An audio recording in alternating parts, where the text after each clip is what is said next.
Assalamualaikum warahmatullahi wabarakatuh. Berjumpa kembali dengan saya Akadun dalam sesi perkuliahan Pendidikan Pancasila. Pada kesempatan kali ini kita akan membahas tentang isu-isu yang berkembang pada saat ini yang tidak lekang oleh panas dan hujan, yaitu tentang paradok siar agama. Ini isu-isu yang sebenarnya sangat kadang-kadang dihindari. Padahal isu semacam ini kalau menurut saya harus bisa dibuka di ruang publik, termasuk di dalam kelas-kelas perkuliahan atau kelas-kelas di persekolahan. Nah, isu yang terus berkembang di dalam kehidupan beragama, terutama hubungan antar umat beragama, yaitu tentang persoalan perayaan Natal dan Tahun Baru, atau sekarang diakronimkan menjadi Nataru. Ya, roda kehidupan terus berputar, namun isu tahunan tetap terus bergulir menjelang akhir tahun. Nah, ini bukan bukan memperjelas, tapi menjelang akhir tahun ya, isu tentang Nataru ini, walaupun kata Pendeta Dr. Bambang Nurseno itu, kenapa yang ribut pemeluk agama lain, terutama orang Islam, padahal yang merayakan Natal dan Tahun Baru orang Kristen atau Nasrani pun diam saja ya. Nah, tapi yang ribut itu justru orang Islam gitu ya biasanya ya. Nah, itu dipertanyakan juga oleh Pak Pendeta Dr. Bambang Nurseno itu. Bukan hanya umat Nasrani yang sibuk ketika Natal dan Tahun Baru tiba, melainkan umat Islam sibuk dan berdebat satu sama lainnya. Berdebat satu sama lainnya ya. Jadi setiap datang Natal malah yang berdebat itu orang Islamnya. Ya, ribut berdebat satu sama lainnya. Ya, ini isu tahunan ya.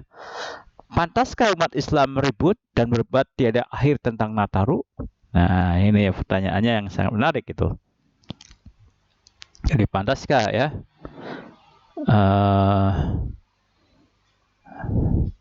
Keributan terjadi dikarenakan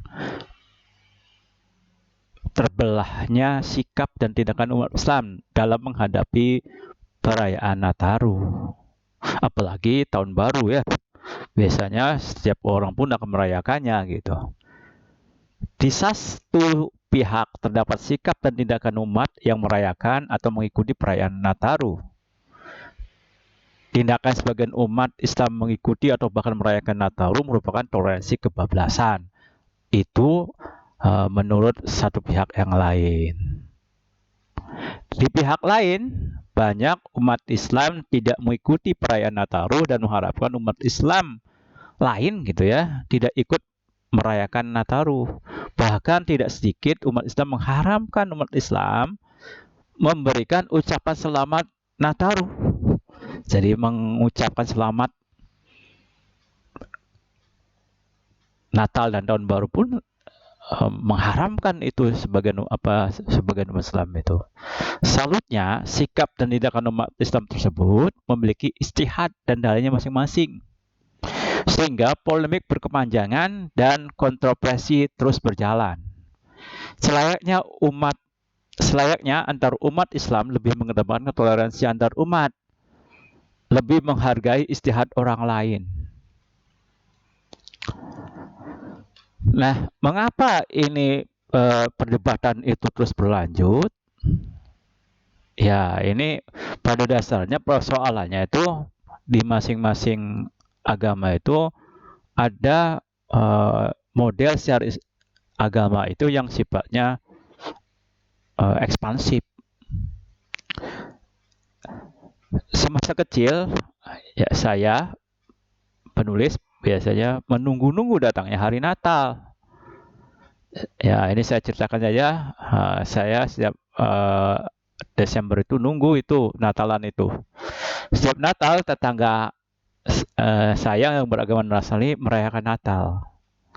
Setiap tahun mereka merayakan Natal dengan mengundang anak-anak tetangga termasuk saya. Kami sangat senang menerima undangan tersebut. Kegembiraan kami tersebut bukan karena perayaan Natal, melainkan kami akan menerima makanan dan bingkisan. Biasanya setiap tahun itu ada bingkisan buku tulis dan pensil setiap anak yang datang itu. Sehingga ya kami senang karena tidak perlu lagi membeli ketika kami pergi sekolah. Sebelum kami menyantap makanan, kami diminta berdoa.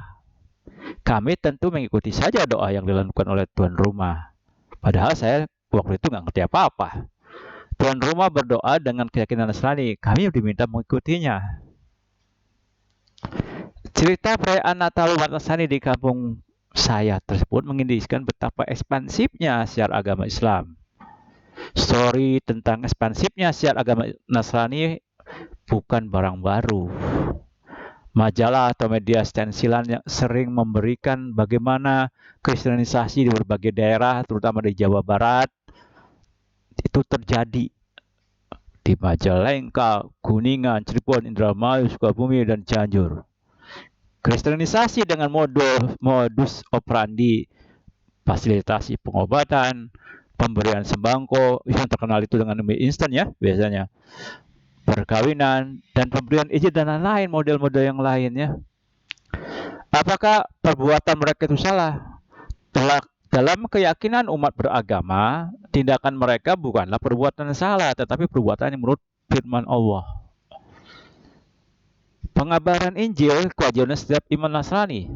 Setiap iman Nasrani wajib mengkristenkan domba-domba yang masih sesat.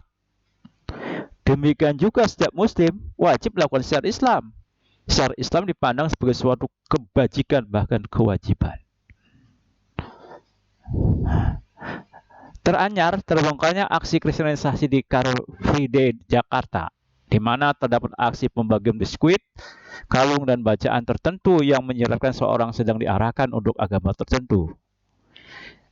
Bahkan sebenarnya, ya ini tetangga saya juga, kinerja seorang pendeta dinilai dari keberhasilan mengkristenkan pemeluk agama lain, bukan lebih meningkatkan iman dan takwa para pemeluknya. Kadang-kadang itu, ketika tidak berhasil, tetangga saya itu malah disuruh berhenti, fasilitas ditarik gitu.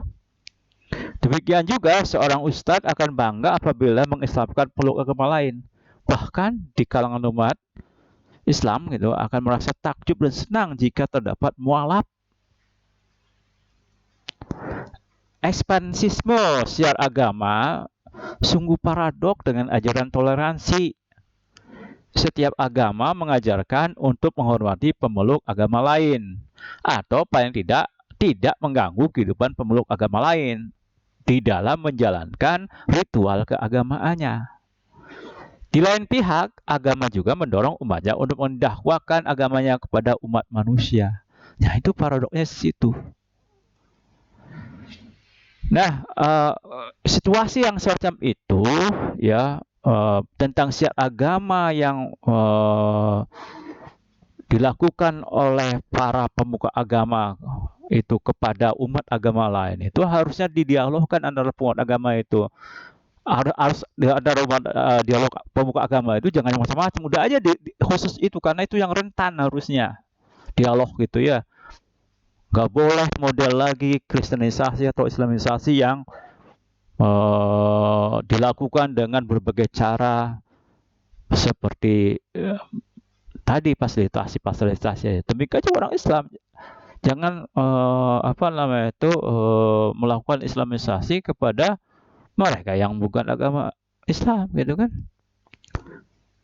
Dialog antar pemuka agama di Indonesia hendaknya mampu mendiskusikan ekspansisme dan agresivitas syiar agama secara terbuka dan eksplisit.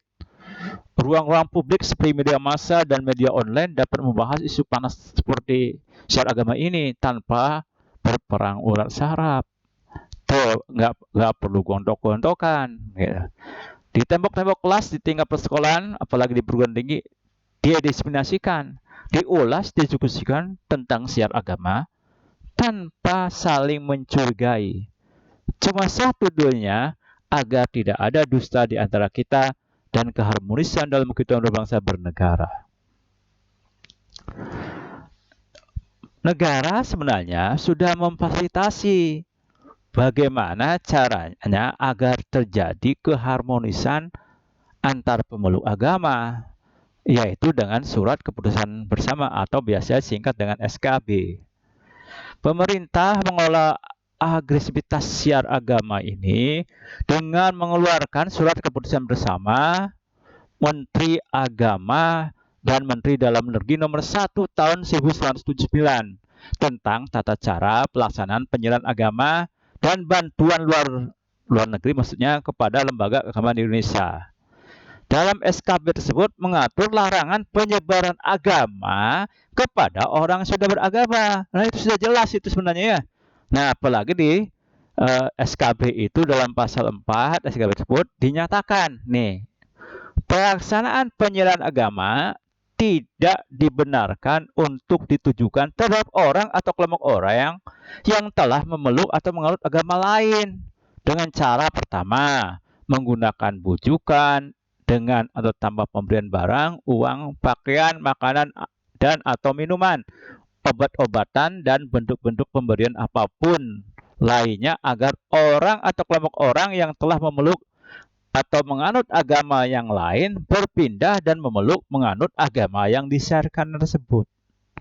Kedua, menyebarkan pamflet, majalah, buletin, buku-buku, dan bentuk barang penelitian cetakan lainnya kepada orang atau kelompok orang yang telah memeluk atau menganut agama lain. Ketiga, melakukan kunjungan dari rumah ke rumah umat yang telah memeluk menganut agama lain. Sebenarnya SKB itu sudah jelas. Ya, sudah jelas pemerintah itu memfasilitasi supaya terjadi keharmonisan umat beragama itu. Yang dibutuhkan oleh pemerintah itu adalah sekarang law enforcement. Pemerintah hendaknya melakukan law enforcement, jadi penegakan hukum terhadap SKB tersebut, terutama kalau terjadi pelanggaran SKB tersebut, sehingga dapat meminimalisir ketegangan antar umat pemeluk agama. Pemerintah wajib menjadi wasit yang adil agar tidak terjadi ketidakharmonisan hubungan antar pemeluk agama. Seandainya pemerintah mampu melakukan law enforcement terhadap SKB tersebut, permasalahan tidak akan berakhir. Pasalnya, ketika umat Islam yang satu memiliki hak dan kewajiban untuk memberikan peringatan dan atau larangan kepada umat Islam untuk mengikuti rangkaian natura.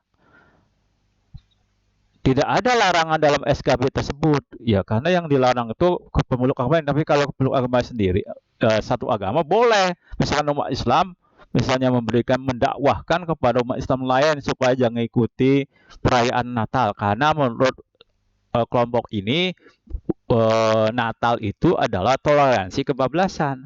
Sepanjang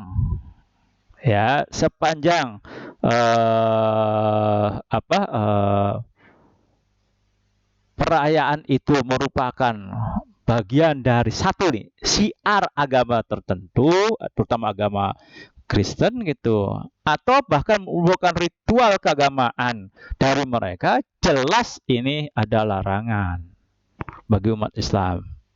Nah, kelompok ini ada banyak dalilnya ya, tentu saja, termasuk sebenarnya Umar pada waktu Umar berkuasa, Umar bin Khattab berkuasa, itu melarang itu agama-agama Kristen itu melakukan perayaan secara terbuka. Ya, itu ya, melarang itu ada ininya. Mereka melarang karena mengikuti rangkaian perayaan Natal berarti sudah syirik. Ya, kalau berarti syirik berarti mengakui keberadaan mereka kan gitu ya. Kebenaran mereka, dakwah mereka kan gitu. Itu salah satu ajaran ya.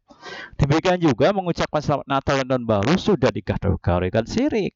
Oleh kan. Nah, kelompok inilah juga tidak bisa disalahkan, tidak termasuk dalam SKB itu. Karena yang SKB itu antar pembukaan, kalau ini kan jadi memberikan ajakan kepada umat Islam lain untuk jangan melakukan hal-hal yang dianggap syirik itu, apalagi membesarkan agama lain adalah suatu larangan. Nah, itu makanya tidak masalah. Itulah persoalan baru ya. Nah, yang sangat penting sebenarnya ya, yang ini tuh sebenarnya pandangan penulis sendiri gitu ya, fanatisme versus toleransi. Pola sikap dan pola tindak fanatisme kelompok Islam tidak dapat disalahkan. Karena fanatisme dalam tauhid harga mati. Jadi kalau kita kepercayaan kepada tauhid itu fanatis boleh ya. Jangan sampai tidak dibolehkan. Nah, kalau dalam toleransi dalam hubungan manusia dengan manusia. Jadi fanatisme itu kalau hablum minallah. Kalau toleransi dalam minallah, walaupun ya di dalam kerangka hablum nas itu, dalam tindakan hablum nas itu kerangkanya tetap hablum minallah. Jadi kalau kita berbuat muamalah gitu, misalkan kita jualan antara satu dengan yang lain, kita berjualan, ada yang membeli atau kita yang membeli, orang lain berjualan gitu ya. Itu kan hablum minas, tapi kerangkanya tetap hablum minallah. Nah, itu yang harus dipersoalkan. Kadang-kadang ini juga jadi persoalan juga gitu ya. Ya. Sayangnya dalam praksis tidak hitam dan putih seperti itu. Terdapat pola sikap dan pola tindak hablum minan nas juga berdimensi hablum minallah. Seperti tadi, ketika kita melakukan jual beli, niat kita itu tetap hablumna ibadah kepada Allah. Kita belanja kepada seseorang itu harus diniati ibadah. Nah, demikian juga orang yang berjualan itu harus diniati ibadah kepada Allah. Nah, kalau seperti itu kan jadi susah juga ya. Kalau seperti itu kan jadi susah juga kan. Tapi itulah ya yang terjadi gitu ya, yang terjadi seperti itu. Jadi sekali lagi pola sikap, pola tindak kalau hablum minallah udah pasti itu harus fanatis ya. Dan orang kalau fanatis terhadap hal itu harga mati dan tidak boleh disalahkan. Tapi kalau dalam hubungan toleransi dalam hubungan dengan manusia lainnya, ya itu boleh toleransi. Ya, itu yang harus kata kuncinya itu seperti itu. Ya, saya kira itu saja yang bisa saya sampaikan. Terima kasih. Mohon maaf apabila ada salah-salah kata. Assalamualaikum warahmatullahi wabarakatuh. Salam sejahtera buat kita.